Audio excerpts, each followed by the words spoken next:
Leo Aprili 24 mwaka 2025, siku ya Alhamisi, katika mahakama ya hakimu mkazi Kisutu jijini Dar es Salaam inatarajiwa kusikilizwa kesi inayomhusu mwenyekiti wa Chama cha Demokrasia na Maendeleo Chadema Tundu Antipas Lissu, ambaye ameshtakiwa kwa mashtaka ikiwemo shtaka kubwa kabisa la uhaini.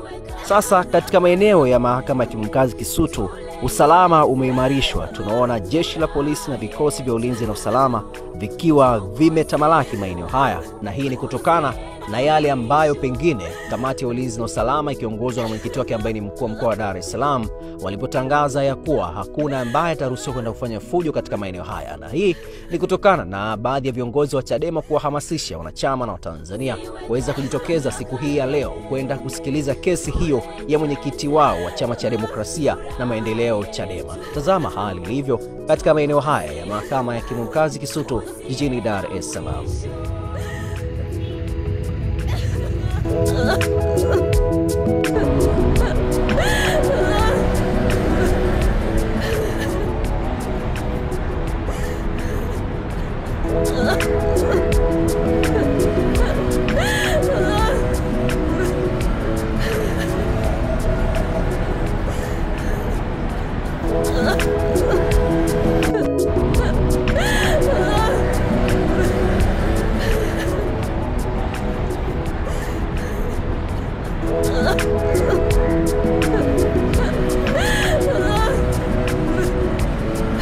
Sauti ya mabadiliko ni wito wa kujiunga na harakati hizi za kujenga jamii mpya yenye watu wapya katika nchi mpya ambamo ndani yake hakitasikika kilio.